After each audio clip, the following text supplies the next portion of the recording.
Hello everyone, কেমন আছো তোমরা সবাই? মিষ্টিস ব্লগের নতুন একটা ভিডিওতে তোমাদের সবাইকে স্বাগত জানাই। আজ আমি তোমাদের সাথে একটা রান্নার ভিডিও শেয়ার করব। এই দিন আমার একদমই রান্না করতে ইচ্ছা করছিল না, ভেবেই পাচ্ছিলাম না কি রান্না করব। বড় মামি আমাকে জিজ্ঞাসা করলো যে ফ্রিজে কি কি সবজি আছে। আমি বললাম শুধু পটলই আছে। আর বড় মামি ফ্রিজটা খুলে দেখে ডিপ ফ্রিজের ভিতরে কিছু চিংড়ি মাছ রয়েছে। তখন মামির মাথায় এই রেসিপিটার কথা এলো, চিংড়ি মাছ দিয়ে পটল বাটা। এবারে আমি বলি কিভাবে রান্নাটা করতে হবে। প্রথমেই কিছু পটলের ভিতরে শাঁস আর বীজ ফেলে দিয়ে টুকরো টুকরো করে কেটে নিতে হবে। এবারে চিংড়ি মাছ, পটল আর কাঁচা লঙ্কা দিয়ে আর তার ভিতরে দিয়ে দিতে হবে অল্প করে জল। এবারে এটাকে মিক্সিতে ভালো করে পেস্ট করে নিতে হবে। পটলটা বাটা হয়ে গেলে এবারে কড়াইতে সর্ষের তেল গরম করে এর ভিতরে দিয়ে দিতে হবে একটা শুকনো লঙ্কা আর 1 চামচ কালো জিরে।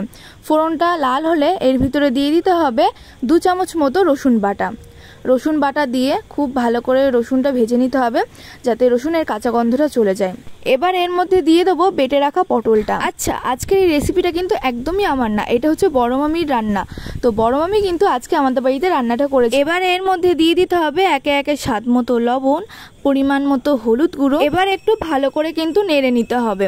পটল দিয়ে কিন্তু একটু জল বেরোবে, তাই পটলটাকে কিছুক্ষণের জন্য একা ছেড়ে দিতে হবে, তবে পুরোপুরি একা ছেড়ে দিলে হবে না। মাঝে মধ্যে এটাকে আবার একটু খুন্তি দিয়ে কিন্তু নেড়েই যেতে হবে, না হলে আবার তলায় লেগে যেতে পারে। দেখো পটল দিয়ে কতটা জল বেরিয়েছে। এবারে পটলের জল শুকানো অবধি কিন্তু অপেক্ষা করতে হবে।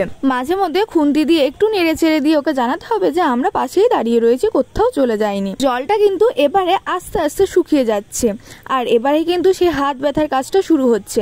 দেখো জল প্রায় শুকিয়ে গেছে। এবারে দিয়ে দেবো স্বাদ মতো চিনি। এই রান্নাটা কিন্তু একটু ঝাল ঝাল হবে, তাই আমি অল্পই চিনি দিয়েছি, মিষ্টির পরিমাণটা যেন একদমই বেশি না হয়ে যায়। চিনি দিয়ে আবার খুব ভালো করে নেড়েই যেতে হবে। যতক্ষণ না এটা পুরোপুরি শুকনো হয়ে আসছে ততক্ষণ কিন্তু খুন্তিটা তোমাদের চালিয়েই যেতে হবে, হাত ব্যথা হলেও চলবে না। তো দেখো প্রায় কিন্তু শুকনো শুকনো হয়ে এসেছে, আর কিছুক্ষণ ভালো করে নেড়ে নিলেই কিন্তু হয়ে যাবে। আর এইটা নামানোর আগ দিয়ে ওপর থেকে খুবই সামান্য পরিমাণে সর্ষের তেল ছড়িয়ে দিতে হবে। দিয়ে এবারে খুব ভালো করে মিশিয়ে নিলেই তৈরি হয়ে যাবে পটল চিংড়ি বাটা। আর বিশ্বাস করো, এই পটল চিংড়ি বাটাটা আমি প্রথমবার খেলাম। এর আগে আমি শুধু পটল বাটা খেয়েছিলাম, এত সুন্দর খেতে হয়। এটা দিয়েই 1 থালা ভাত খাওয়া হয়ে যাবে। আজকের এই রেসিপিটা তোমাদের কেমন লাগলো অবশ্যই কমেন্ট করে জানিও। ভালো লাগলে লাইক, কমেন্ট আর শেয়ার করে দিও। আর যারা নতুন আছো চ্যানেলটা সাবস্ক্রাইব করে দিও।